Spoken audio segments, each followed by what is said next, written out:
या व्हिडिओमध्ये मी अक्षरगट 3च्या सर्व नोट्स एकत्रितपणे दिलेले आहेत। आत्तापर्यंत मी अक्षरगट 3चे 1 ते 5 असे एकूण 5 भाग अपलोड केलेले आहेत। अक्षरगट 1 व 2 मधील ही अक्षरे व अक्षरगट 3 मधील 1 ते 5 भागातील फक्त एवढीच अक्षरे वापरून मी जवळपास असे 350 ते 400 शब्द तयार केलेले आहेत।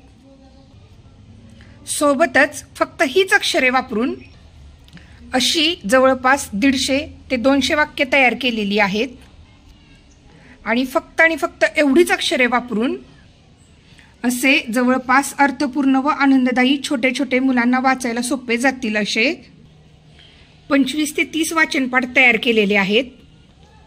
तयार केलेले हे सर्व वाचनपाठ, ही सर्व वाक्ये व हे सर्व शब्द मी या व्हिडिओमध्ये अपलोड करत आहे। हा व्हिडिओ शेवटपर्यंत नक्की बघा।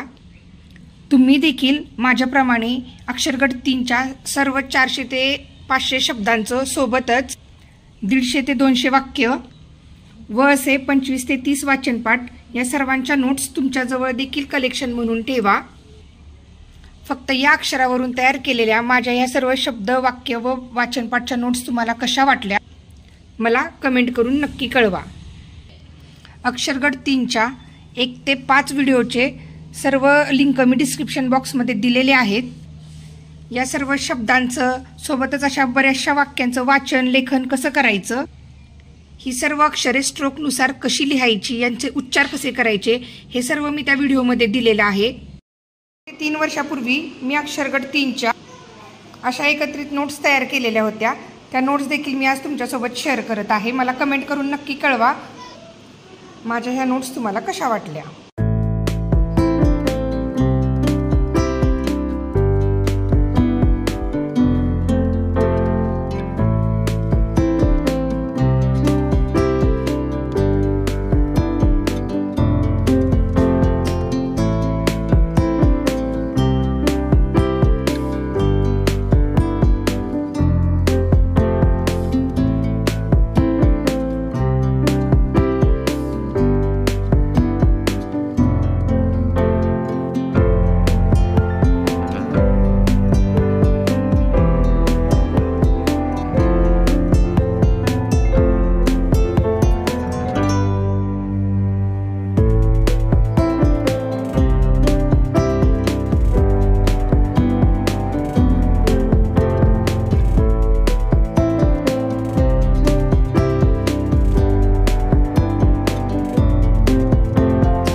अपलोड केलेल्या अक्षरगट 3च्या 1 ते 5 भागांचे मी असे विविध स्वाध्याय तयार केलेले आहेत। या सर्व स्वाध्यायाची लिंक देखील मी डिस्क्रिप्शन बॉक्समध्ये दिलेली आहे, तुम्ही पाहू शकता। सध्या मी अक्षरगट 4वर काम करायला सुरुवात केलेली आहे। लवकरच अक्षरगट 4चे तयार झालेले शब्द, वाक्य व वाचनपाठ मी तुमच्यासोबत शेअर करेन। तोपर्यंत अक्षरगट 3 मधील सर्व वाक्य, वाचनपाठ व शब्दांचा सराव करा व माझ्या ह्या सर्व नोट्स कशा वाटल्या हे मला कमेंट करून नक्की कळवा। भेटूयात पुढील व्हिडिओमध्ये। अक्षरगट 3 मधील तयार झालेली ही नवीन अक्षरे, त्या अक्षरांचं स्ट्रोकनुसार योग्य लेखन कसं करावं व या अक्षरांना स्वरचिन्ह जोडून त्याचा उच्चार कसा करावा हे तुम्हाला मी अपलोड केलेल्या अक्षरगट 3च्या 1 ते 5 भागांमध्ये पाहायला मिळेल। त्याची लिंक डिस्क्रिप्शन बॉक्समध्ये आहे, ते देखील तुम्ही नक्की पाहू शकता।